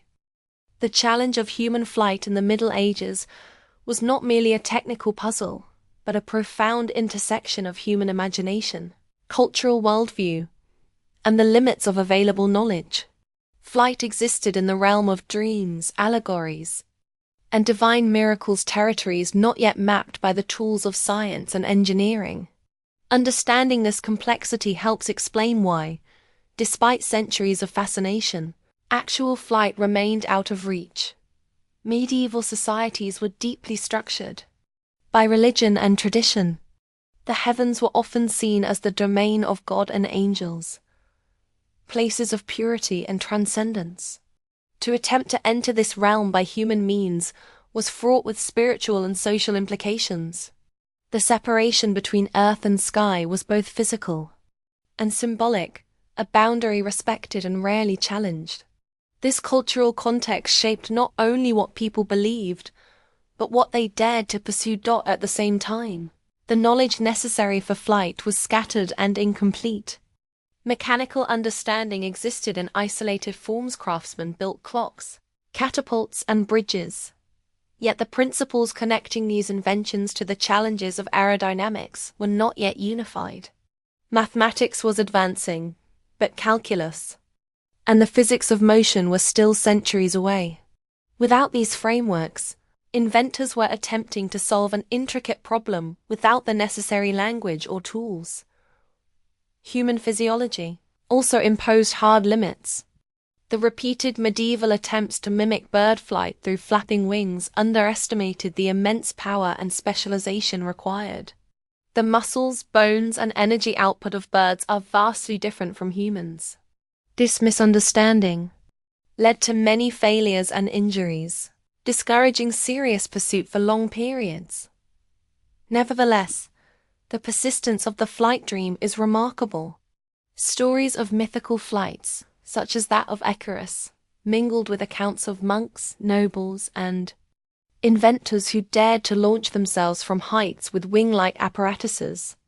These tales, passed down through generations, kept alive a longing that transcended practical obstacles. The preservation of knowledge in monasteries and the slow revival of classical texts provided a foundation, albeit a fragile one, for future progress. The translation of Arabic and Greek scientific works introduced new concepts and methods. Scholars began to question traditional authorities and sought evidence through observation, laying the groundwork for empirical science. The gradual rise of universities created spaces where intellectual curiosity could flourish. Discussions on natural philosophy included debates on motion, the nature of air, and the structure of the cosmos. Though constrained by prevailing religious and philosophical ideas, these centers nurtured a more systematic approach to understanding the world. Technological advancements in metallurgy, textiles, and mechanics improved the quality and variety of materials available to inventors. Workshops and guilds passed on skills and innovations, creating a community of artisans who could build increasingly sophisticated devices. Culturally, the Renaissance began to reshape attitudes toward human potential and the natural world. Art and literature celebrated exploration, invention, and the power of human reason. Figures like Leonardo da Vinci embodied this new spirit, combining artistic genius with scientific inquiry and mechanical design. Yet, even with these promising developments, flight remained an elusive goal. The necessary scientific principles, materials, and power sources were still beyond reach.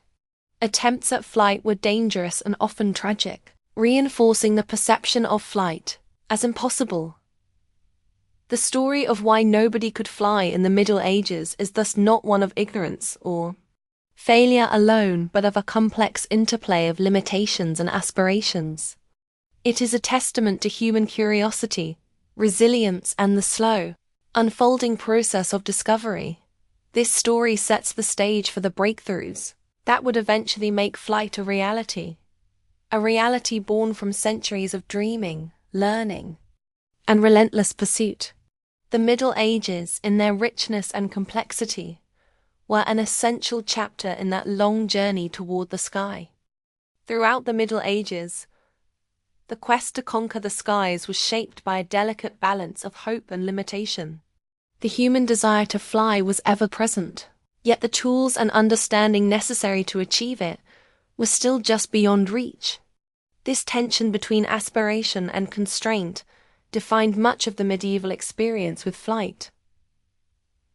The materials available to medieval inventors posed significant obstacles. Wood, while abundant and workable, lacked the strength-to-weight ratio needed for sustained flight.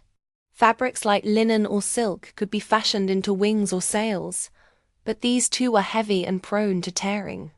Metal, essential for structural support, was often too dense and difficult to shape precisely.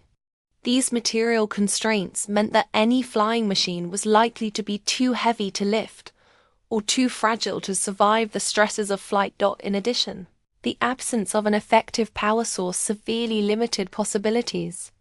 Human muscle power, though remarkable in endurance and strength, was insufficient for powered flight.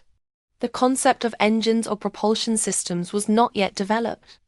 Early inventors sought to imitate birds by flapping wings manually, unaware that even the strongest human could not generate the necessary force for flight.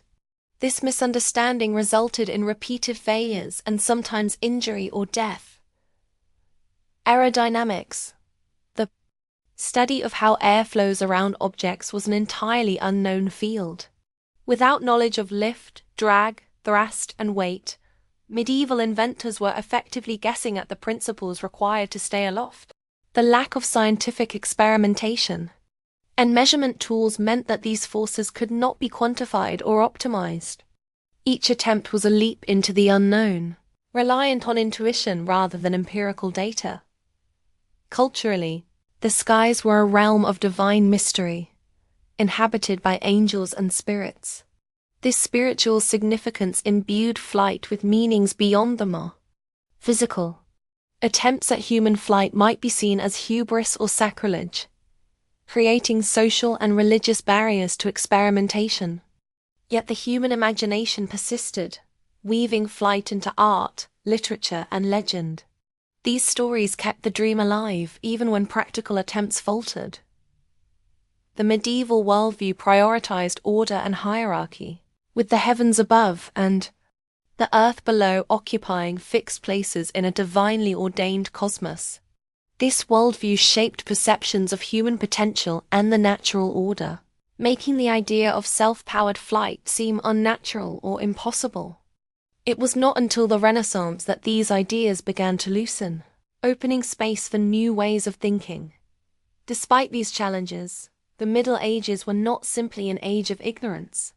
They preserved and transmitted vital knowledge, laid the groundwork for technological skills, and nurtured the dream of flight in many forms. Monastic scribes copied ancient texts, artisans refined their crafts, and thinkers debated the nature of the world. The period's complexity defies simple characterization as dark or impossible. In fact, the Middle Ages served as a bridge between ancient myths of flight and the scientific breakthroughs of the modern era. The accumulated wisdom, coupled with evolving cultural attitudes, prepared the way for figures like Leonardo da Vinci, and later pioneers who would transform flight from fantasy to reality. Thus, the impossibility of flight in the Middle Ages was not a failure of human spirit, but a reflection of the historical, cultural, and technological context of the time. The centuries of dreaming, experimentation, and slow progress created a foundation on which the modern age could build. The story of medieval flight attempts as a testament to human curiosity and resilience. It reminds us that progress often requires patience, persistence, and the courage to imagine the impossible. From these humble beginnings, humanity would one day rise to soar among the clouds. The human aspiration to fly during the Middle Ages was deeply intertwined with the broader quest to understand the natural world and humanity's place within it. Flight was not merely a mechanical challenge, but a symbolic one, an expression of humanity's desire to transcend earthly limits and touch the divine. This dual nature of flight, as both a physical and spiritual endeavor, shaped how people approached the idea and its feasibility. Medieval thinkers grappled with fundamental questions about motion and the elements. The dominant Aristotelian framework posited that heavier objects naturally fell while lighter ones rose, and that the heavens were made of a different incorruptible substance. This view placed the sky in a separate realm from the earth, reinforcing the notion that human beings were bound to the ground. Without a challenge to these ideas, flight seemed a contradiction of natural law. At the same time, the mechanics of how things moved on Earth were not fully understood. The concept of inertia, the tendency of objects to remain in motion unless acted upon, was unknown. The effects of air resistance were not quantified. These missing pieces made it difficult to predict how a flying device might behave once airborne. Early experiments, therefore, were as much about discovery as about invention. Artisans and inventors relied heavily on analogies from nature, especially birds. The delicate structures of feathers and wings inspired designs intended to replicate their function, yet the vast differences between human physiology and that of birds were underestimated. The energy and precision required for flapping flight were beyond human capacity, a fact not recognized until much later. Despite this, experimentation continued. Gliders and winged contraptions were built and tested, sometimes with disastrous results. These trials, often undocumented or lost to history, represented the courage to confront the unknown. The lessons learned, even in failure, contributed incrementally to the collective understanding of flight. Religious and cultural attitudes both constrained and inspired flight. The sky's spiritual significance imbued flight attempts with layers of meaning. While some viewed them as transgressions, others saw in flight a metaphor for spiritual ascent or divine favor. These varying perspectives influenced who pursued flight and how it was regarded by society. The dissemination of knowledge was limited but evolving. Manuscripts copied by monks preserved ancient wisdom and recorded contemporary observations. The rise of universities created new centers for learning and debate. Although scientific method was not yet formalized, the seeds of systematic inquiry were being planted. Technological capabilities were advancing gradually. Improvements in woodworking, metalworking, and textiles provided better materials for constructing flying machines.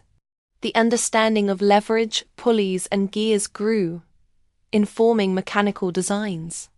These incremental improvements, though not directly leading to flight, were essential steps in the broader story. As the Middle Ages gave way to the Renaissance, the boundaries between myth and science blurred and shifted. The dream of flight transitioned from mystical aspiration to technical challenge. Innovators like Leonardo da Vinci epitomized this change, blending artistry with engineering and scientific curiosity. In retrospect, the impossibility of flight during the Middle Ages can be seen not as a failure but as a stage in the gradual unfolding of human knowledge and capability. The period preserved vital traditions, nurtured dreams, and laid the groundwork for future breakthroughs. The story of flight is thus a reminder that progress is often a slow, cumulative process. It requires imagination, perseverance, and the willingness to explore beyond current limits. The Middle Ages, with all their complexities, were an indispensable chapter in humanity's long journey toward the skies. Throughout the Middle Ages, flight remained a tantalizing dream, often elusive and surrounded by mystery. The combination of practical challenges and cultural beliefs meant that human flight was not just difficult, it was nearly inconceivable within the context of medieval society. Yet, despite these obstacles, the yearning to soar above the earth persisted, carried forward by stories, experiments, and the slowly growing body of knowledge. One of the most significant barriers was the lack of a scientific framework to explain the forces involved in flight. Without an understanding of gravity as a universal force, or the principles of lift and thrust, inventors worked largely through trial, error, and intuition.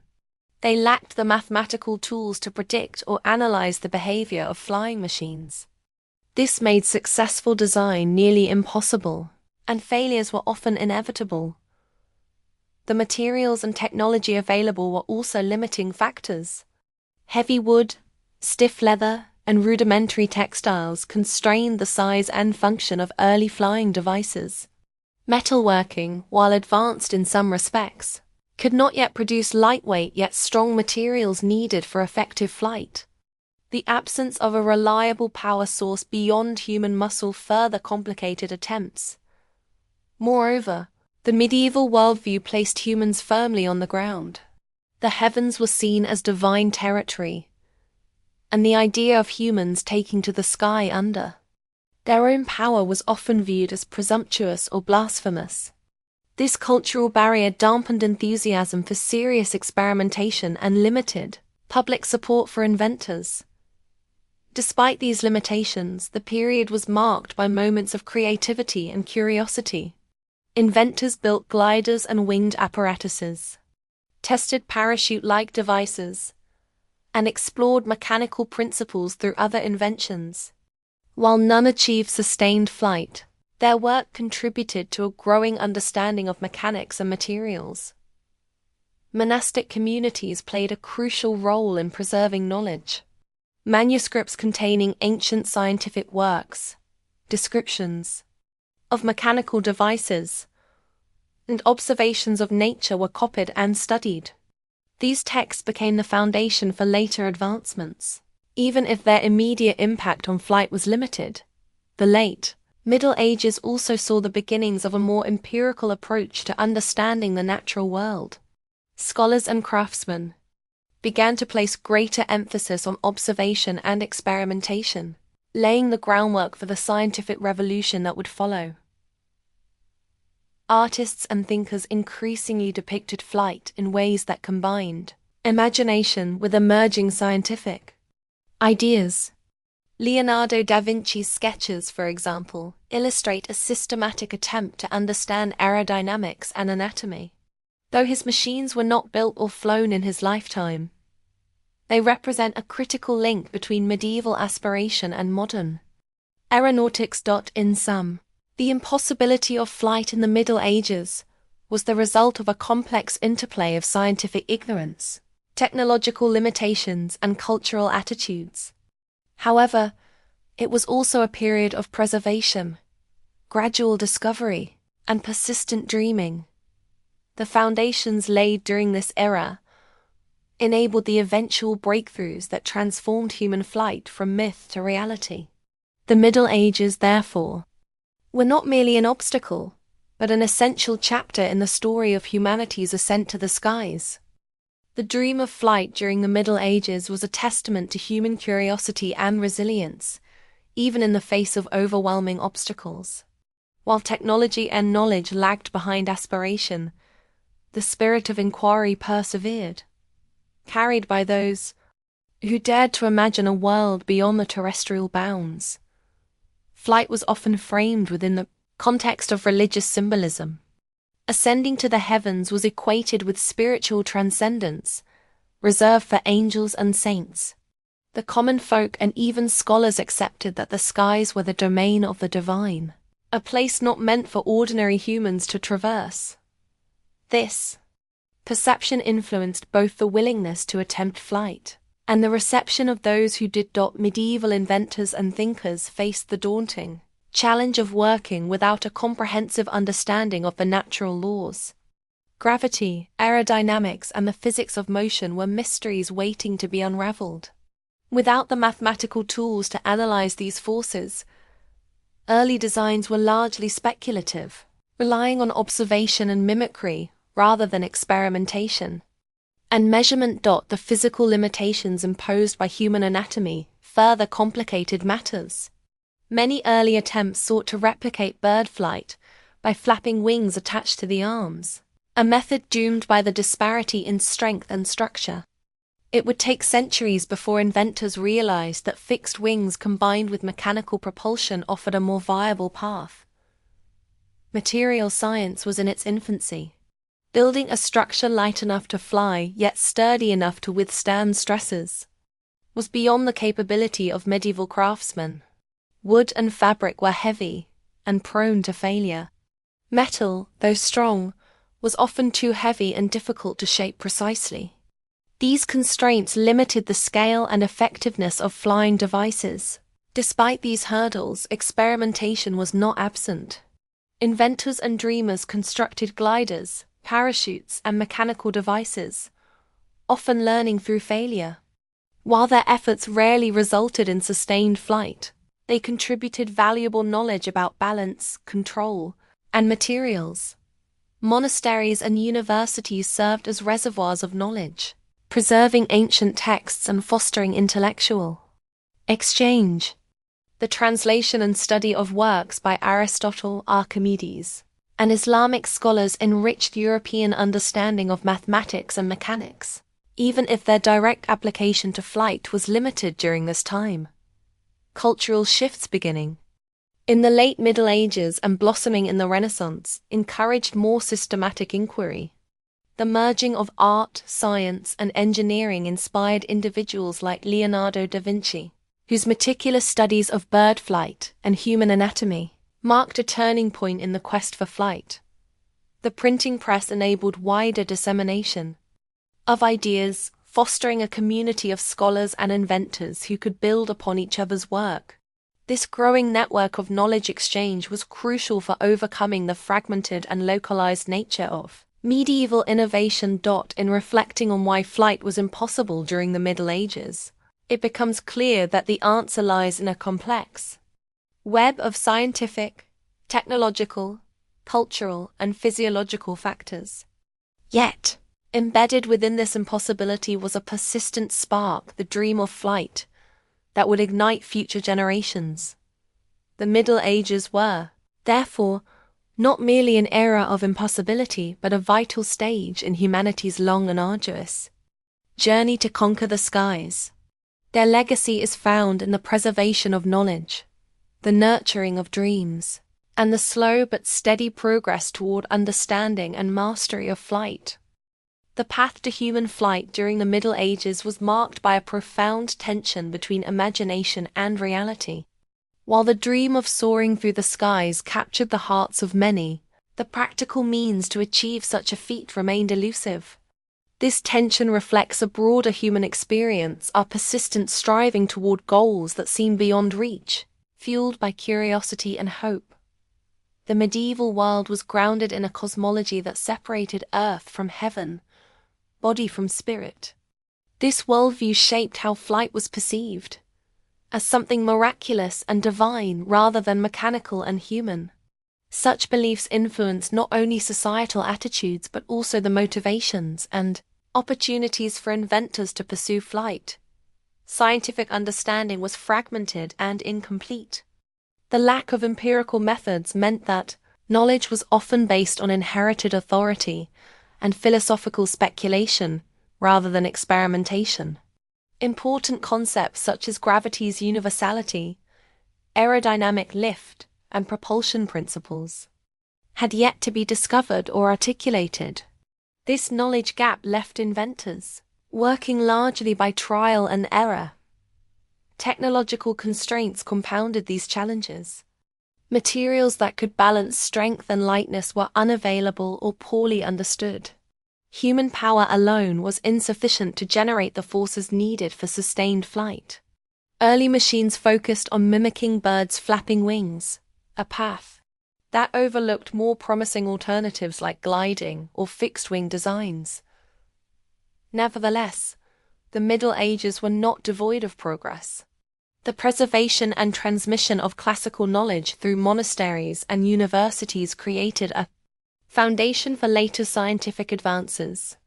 Cross-cultural exchanges introduced new ideas and technologies from the Islamic world and beyond. Craftsmen refined techniques in woodworking, metalworking, and textiles, gradually enhancing the quality of materials and construction. The cultural milieu also evolved. The Renaissance spirit of inquiry began to challenge medieval assumptions, encouraging direct observation and questioning of traditional beliefs. Artists and engineers, inspired by both nature and classical knowledge, began to explore flight with increasing seriousness and methodical study. Figures like Leonardo da Vinci exemplify this shift. His detailed sketches and theoretical explorations combined artistic insight with scientific curiosity.